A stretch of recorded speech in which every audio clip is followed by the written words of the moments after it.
In a league synonymous with excess, where teenage millionaires routinely bankrupt themselves on diamond chains and depreciating supercars, a shadow class of superstars operates differently. From billionaires hunting for Wi-Fi signals to finals MVPs driving rusted trucks, these are the 10 extremely rich black NBA players who famously live like they are poor. Number 10. Trey Burke, the $5,000 man. When Trey Burke was selected 9th overall in the 2013 NBA draft, he was immediately handed the keys to a kingdom most people only dream of. The expectation for a top 10 pick is immediate and visible consumption. The entourage, the jewelry, and the sprawling mansion. The statistics regarding broke former athletes are terrifying, with some estimates suggesting that 60% of NBA players face financial hardships within 5 years of retirement. Burke looked at those numbers and decided he would not become a statistic. Despite signing a rookie-scale contract that guaranteed him millions of dollars over his first few years, Burke instituted a financial lockdown that baffled his peers. He placed himself on a strict, non-negotiable allowance of $5,000 a month. To the average person, $5,000 is a healthy amount of money. But in the context of the NBA, where a single table at a nightclub can cost $10,000, Burke was essentially living on minimum wage relative to his income bracket. This $5,000 had to cover everything. It wasn't just fun money. It was his operating budget for food, gas, clothing, and daily essentials. If he wanted a new pair of designer shoes, he had to check his balance. If he wanted to treat friends to dinner, he had to calculate the cost. It was a self-imposed scarcity designed to simulate the real world while his actual millions sat in investment accounts, compounding untouched. Burke's philosophy was simple. If he could learn to be happy and functional on a budget that didn't require an NBA salary, he would never be beholden to the game. While other rookies from the class of 2013 were leasing fleets of cars and burning through their signing bonuses, Burke was building a financial runway. He understood that the hardest position to play in professional sports isn't point guard. It is the role of the disciplined man who says no to the lifestyle the world expects him to live. Number 9. Grant Hill. The old money mindset. Grant Hill entered the NBA in the 1990s not just as a player, but as a brand. Dubbed the next Michael Jordan, he had the massive FILA endorsement deal, the Detroit Pistons contract, and the global fame. By all accounts, Hill should have been the poster child for 90s extravagance. However, Hill came from a unique background that inoculated him against the new money virus. Hill understood the difference between being rich and being wealthy. Rich is the player who signs the check. Wealthy is the person who owns the team. To bridge that gap, Hill operated with a level of financial discipline that was almost militant. When he signed his first multi-million-dollar contract, he didn't head to the Ferrari dealership. He headed to a meeting with his parents. Together, they established a budget that treated his massive NBA income as if it didn't exist. His spending money was capped strictly, creating a firewall between his lifestyle and his principal capital. Hill drove modest vehicles and famously avoided the heavy gold chains and flashy jewelry that dominated the aesthetic of 90s basketball. He viewed these items not as status symbols, but as leaks in his financial ship. This wasn't just about saving for a rainy day. It was about capital allocation. Hill treated his NBA career as a high-yield funding round for his second career. Because he lived below his means for 2 decades, he was able to transition seamlessly into the business world upon retirement. Today, Grant Hill is not just a former player. He is a partial owner of the Atlanta Hawks and a broadcasting mogul. His net worth is estimated at over $250 million. He didn't live like he was poor because he had to. He lived that way so he could eventually sit in the owner's box of the league that used to employ him. Number 8. Andre Iguodala, the Silicon Valley monk. Andre Iguodala is perhaps the most sophisticated financial mind to ever play in the NBA. During his tenure with the Golden State Warriors, he found himself physically located in the heart of global wealth creation, the San Francisco Bay Area. While his teammates were focused on the court, Iguodala realized that the real game was happening in the boardrooms of the tech startups surrounding the arena. Iguodala didn't just want to invest, he wanted to be respected by the venture capitalists building the future. To do that, he had to strip away the dumb jock stereotype. He adopted a lifestyle of extreme modesty relative to his income, often referred to as his monk phase. He openly discussed the shock of his early career spending, realizing that dropping thousands on designer clothes was a fool's game. He pivoted aggressively. Iguodala began reading books on asset allocation and market caps instead of browsing luxury catalogs. He drove practical cars and wore nondescript clothing to meetings on Sand Hill Road, blending in with the tech investors rather than standing out as a celebrity. He famously consolidated his life, cutting out the noise of luxury to focus on stacking paper for the long haul. This frugality allowed him to funnel significant portions of his salary into high-risk, high-reward tech seeds. He was an early investor in juggernauts like Zoom, Cloudflare, and Datadog before they became household names. He co-founded the Players Technology Summit, teaching other athletes how to secure their financial futures. Iguodala didn't want to be the guy with the coolest car in the parking lot. He wanted equity in the apps on everyone's phone. By living modestly, he turned his NBA paycheck into a venture capital war chest, proving that the greatest luxury is financial freedom.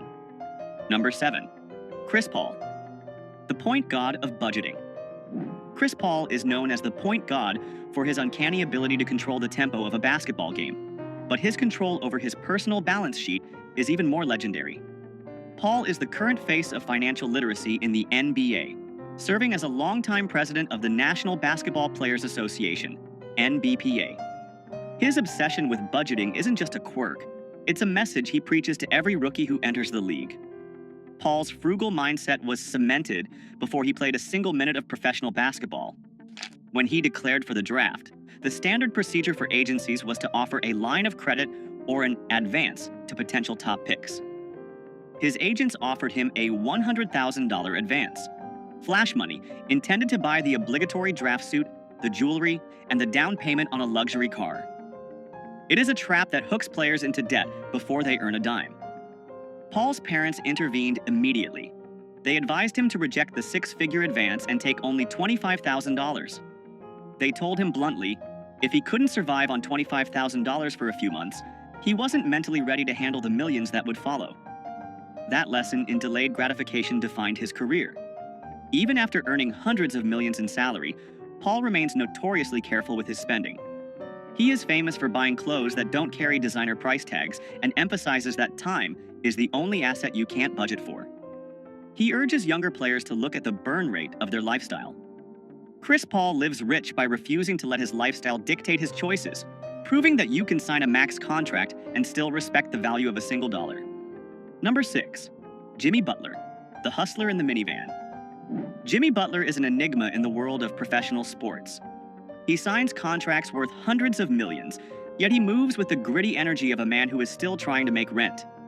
His frugality is not passive, it is performative and aggressive. Butler is famous for his disdain for the stupid tax, the extra money celebrities pay just to look important. For years, stories circulated about Butler driving a Toyota Sienna minivan. This wasn't because he couldn't afford a Bugatti. He owns high-end cars. But he frequently chose the minivan because of its utility and anonymity. In a minivan, nobody asks for money. In a minivan, you can navigate the city without the flashing lights of paparazzi. It was a strategic choice to live below the radar. But the absolute peak of his poor mindset occurred during the 2020 NBA bubble in Orlando. While other multimillionaire players were complaining about the amenities and the food, Butler saw a gap in the market. He realized there was no premium coffee available on the Disney campus. Using his own espresso machine and beans he brought in, he started Big Face Coffee. He operated out of his hotel room like a college dorm hustle. But here is the genius. He charged $20 for a cup of coffee. It didn't matter if it was a small, a medium, or a large. It didn't matter if you were a fellow superstar or a coach. The price was $20, cash only. He was grinding beans and obsessing over cash flow, genuinely excited about making a few $100s a day, despite earning over $30 million a year on the court. He didn't need the money, he needed the hustle. Butler lives below his means because he prefers the chase of making money over the boredom of spending it. Number 5. Carmelo Anthony, the Coupon King. Carmelo Anthony is one of the most prolific scorers in NBA history. A future Hall of Famer, he has earned hundreds of millions in NBA salary alone, not to mention his lucrative signature shoe deal with Jordan Brand. He has the means to buy entire grocery store chains, let alone the groceries inside them.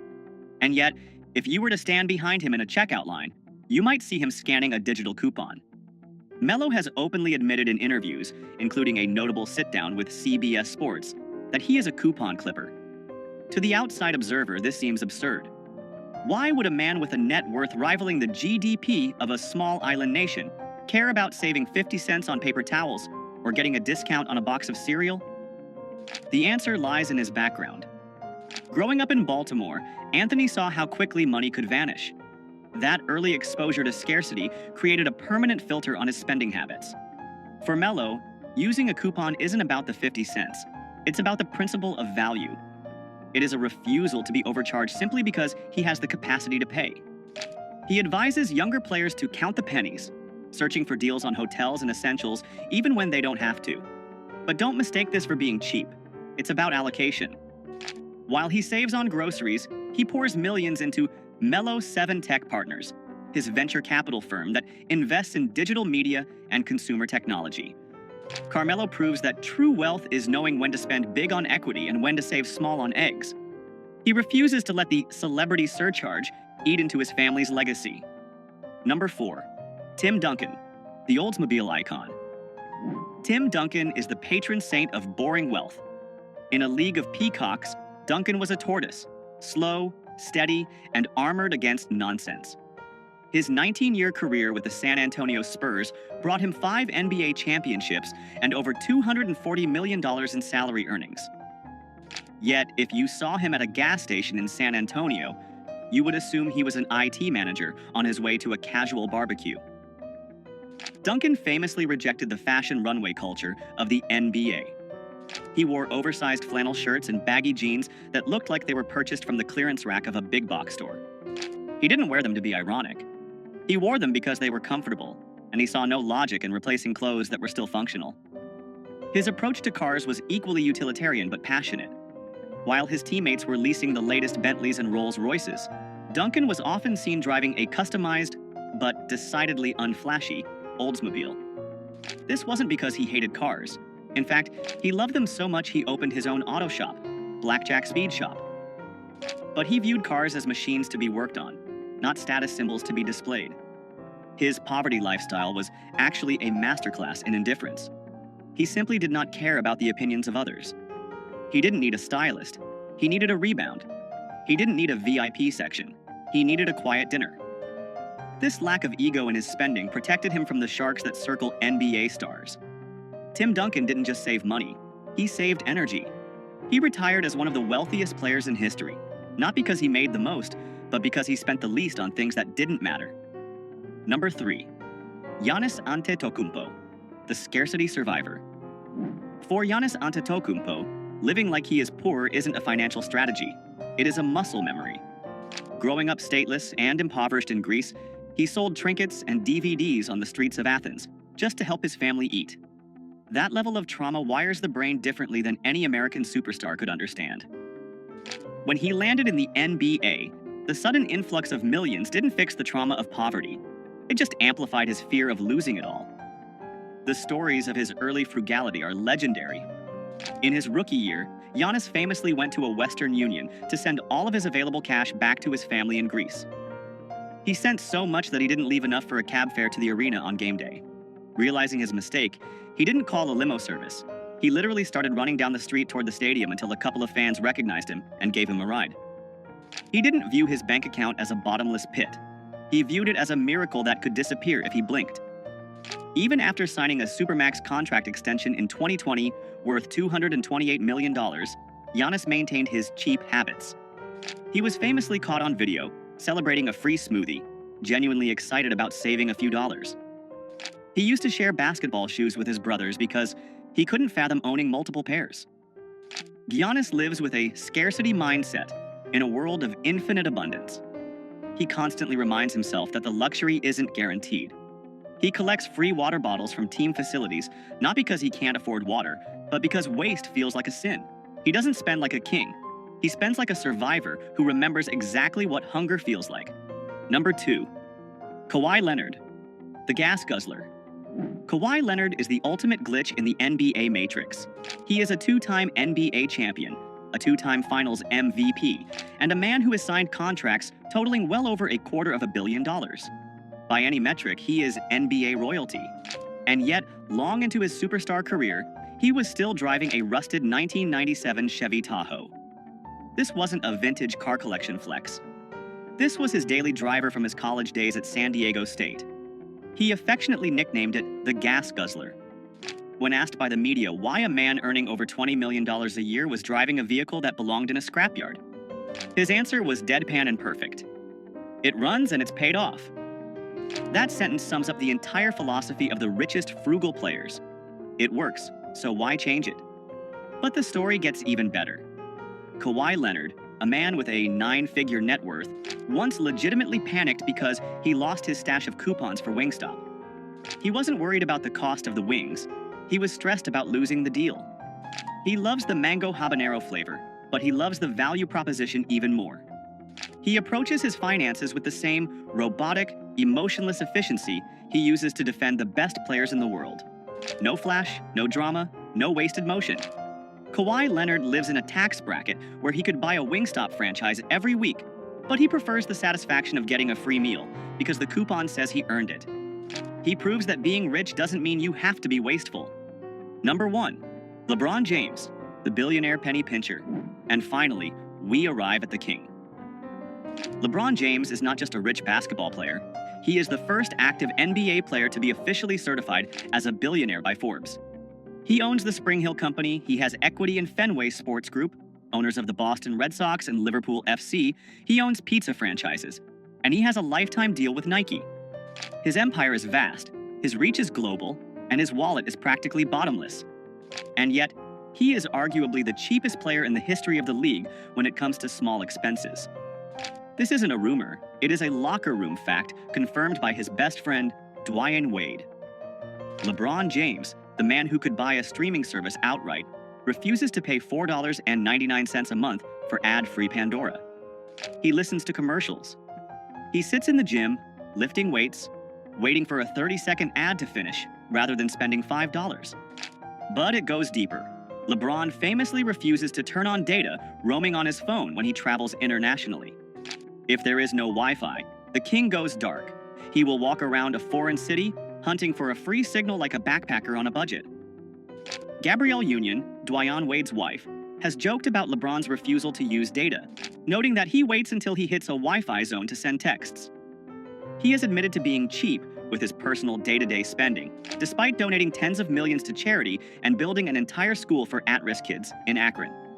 And that is the ultimate lesson. LeBron James isn't cheap because he loves money. He's cheap because he hates waste. He understands that becoming a billionaire isn't just about the big checks you cash, it's about the millions of tiny leaks you plug. He treats $5 with the same respect he treats $5 million.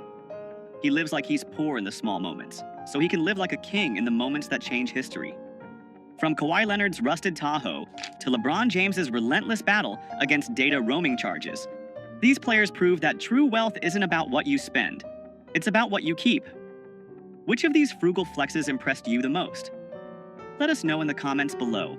Make sure to like and subscribe to Black Status for more deep dives into the mindset of the ultra-wealthy. We'll see you in the next one.